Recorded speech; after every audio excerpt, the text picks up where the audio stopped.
Rare disorders atau kelainan langka merupakan kondisi yang terjadi pada bayi dan anak-anak akibat kelainan genetik maupun kondisi tidak ideal saat di kandungan. Saat ini ada ribuan kelainan yang tergolong dalam rare disorder. Beberapa di antaranya adalah Pierre-Robin syndrome, Treacher-Collins syndrome, dan Seckel syndrome. Langkanya orang yang terkena kelainan-kelainan ini membuat penanganan terhadap rare disorders masih sangat minim, termasuk di Indonesia. Hal inilah yang mendorong terbentuknya komunitas Indonesia Rare Disorder. Para orang tua dengan anak yang mengalami kelainan langka ini berkumpul untuk memberikan dukungan bagi penyandang maupun keluarga dengan rare disorder. Komunitas ini juga berupaya meningkatkan kepedulian terhadap kelainan langka melalui pemberian informasi, kerjasama, advokasi, serta pengadaan kegiatan. Pagi ini mereka sudah hadir di Indonesia Morning Show untuk membahasnya lebih jauh. Oke, pagi ini kita akan langsung ngobrol bersama dengan komunitas Indonesia Rare Disorders. Yes, sudah ada Mbak Yola dan juga Mbak Lia. Selamat pagi. Selamat pagi. Dan ada Diva. Selamat pagi, Diva. Selamat pagi, Diva. Pagi. Hai, oke. Saya ingin tahu nih dari Mbak Yola terlebih dahulu gitu. Mbak Yola, latar belakang membuat komunitas ini sebenarnya apa sih? Jadi memang saya sendiri punya anak dengan kasus langka. Jadi kita di IRD sendiri atau Indonesia Rare Disorders kita sebut ODA langka, orang ODA dengan langka. kondisi langka. Dan memang awalnya karena anak saya punya kasus rare, saya merasa sangat sendirian waktu itu gitu ceritanya. Jadi saya pikir kalau saya terus-terusan begini saya nggak bisa move on nih ceritanya gitu ya. Akhirnya ya sudah. Saya coba awalnya bikin satu di media sosial gitu info soal Treacher-Collins. Movement lah bisa dibilang seperti itu. Iya, jadi anak saya memang ODA langka Treacher-Collins syndrome gitu. Jadi setelah tahu kita bikin saya sendiri waktu itu bikin di media sosial ya di Facebook waktu itu. Terus setelah itu akhirnya ya kita saya dengan kedua teman saya itu kita bikin satu komunitas Indonesia Rare Disorders gitu karena kami punya anak-anak dengan kasus langka gitu. Jadi sebenarnya Mbak Lia juga mungkin mengalami, Mbak Yola juga pada saat akhirnya tahu gitu, misalnya si kecil ini punya hal ini gitu. Apa yang pertama kali merasa paling dibutuhkan? Kalau tadi akhirnya merasa sampai harus kayaknya perlu ngumpulin banyak orang deh. Iya. Needs bahwa orang tua ini tahu anaknya mengalami ini, itu kebutuhan yang paling utama sebenarnya apa? Support.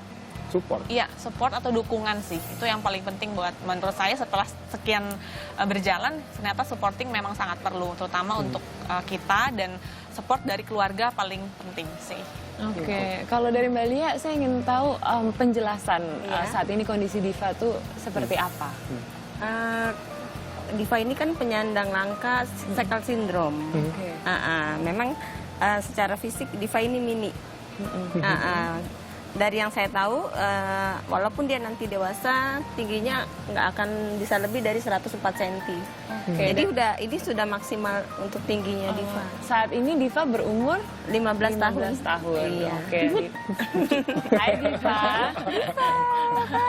Dia sepertinya senang dari tadi masuk ke studio dan melihat banyak lampu gitu ya di sini. Jadi awalnya dulu kalau aku membaca gitu, katanya ininya langka, penyakitnya langka, ternyata komunitasnya juga orang-orangnya awalnya langka sedikit ya. Iya. Awalnya berapa orang sampai sekarang udah ada berapa Mbak yang tergabung di Indonesia? Iya, jadi memang karena rare atau langka ini sebenarnya kelainannya banyak, ada ribuan gitu. Tapi memang penyandangnya sedikit gitu. Dan awalnya dulu juga kita cuma bertiga gitu, lama-lama setelah kita bikin media sosial mulai banyak, mulai bertambah ya sekarang sudah hampir 200-an member kita gitu. Klasifikasinya apa sih Mbak sebenarnya yang bisa digolongkan sebagai rare disorders? Oke, jadi sebenarnya kelainan langka ini disebut langka itu di setiap negara beda-beda gitu nilai prevalensinya. Tapi di Indonesia sendiri nilai prevalensinya 1:2000 kelahiran hidup. Gitu. Itu disebut langka. Baiklah. Oh, jadi dari rasio itu Dari rasio itu kita sebut langka. Apapun penyakit itu bisa dikategorikan sebagai rare disorder Iya, tadi. betul. Mbak Lia pertama kali tahu ceritanya itu akhirnya bisa sampai gabung step by stepnya. Buat teman-teman di luar sana mungkin yang juga pernah mengalami gitu ya, tahu bahwa supaya shortcut kalau misalnya Mbak Lia dulu ngalamin ini mungkin tertatih-tatih sampai akhirnya bergabung dengan Indonesia Rare Disorder, itu perjalanannya seperti apa Mbak? Sebenarnya saya baru bergabung IRD 2 tahun belakangan ini aja. Sebelumnya saya memang merasa sendiri banget karena nggak awalnya juga dengan adanya Diva, saya juga taunya kalau Diva ini Sector Syndrome saat Diva umur 2 tahun 8 bulan ya. Nah sebelumnya kan saya memang buta sama sekali tentang kelainan langka. Baru setelah saya tahu kalau Diva penyandang Sector Syndrome, baru saya cari tahu apa sih itu Sector Syndrome. Gitu.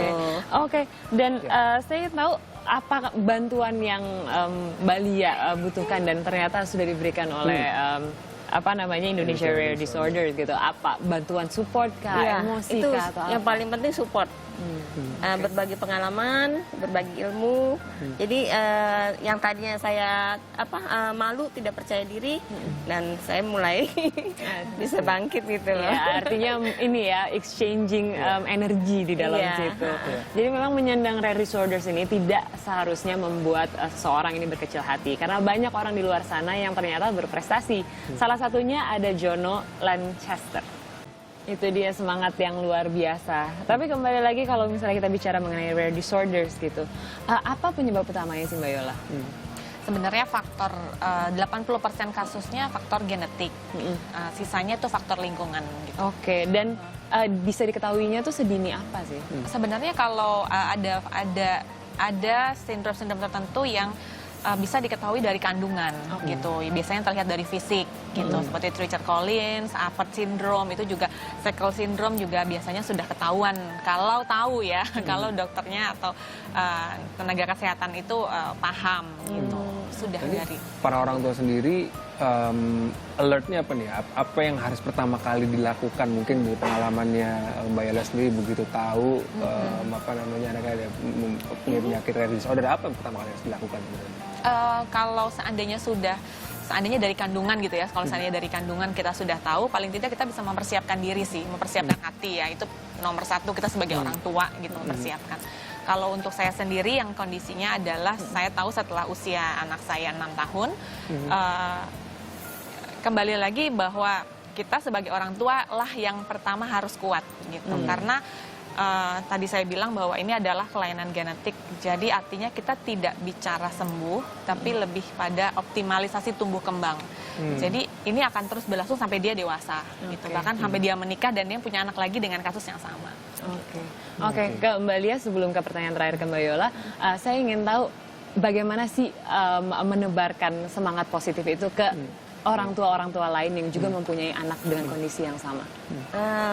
Biasanya sih saya ikut gabung dengan beberapa komunitas selain juga dari IRD ya. Nah di situ kan kita saling berbagi pengalaman, saling support gitu loh. Sengaja bisa bersama-sama begitu ya, saling menguatkan. Oke, kalau ingin bergabung Mbak Yola, kita harus kemana? Ya, kalau misalnya ada teman-teman di luar sana yang punya anak dengan kasus rare, bisa ke fanpage kita, Indonesia Rare Disorders, atau Instagram, juga ada Facebook. Ya, itu bisa daftar ke sana, bisa kita ngobrol-ngobrol dulu sih sebenarnya gitu. Baiklah. Ngopi ya sama teman Mbak Yola, sama teman-teman, karena pasti ibu-ibu semua di situ kayaknya. Iya, biasanya teman-teman di situ Kegiatannya kita juga biasanya ngumpul, gitu, kegiatannya kita ngumpul, terus biasanya sih kita pengennya, ya pertama yang pasti sharing, terus nanti biasanya kita suka ada semacam talk show sedikit lah informasi gitu. Ya, mengenai sharing informasi. Baiklah. Oke, terima kasih. Thank you. Diva, thank you ya. Terima kasih Diva. Oke, Indonesia Morning Show masih akan kembali saja, jadi jangan kemana-mana.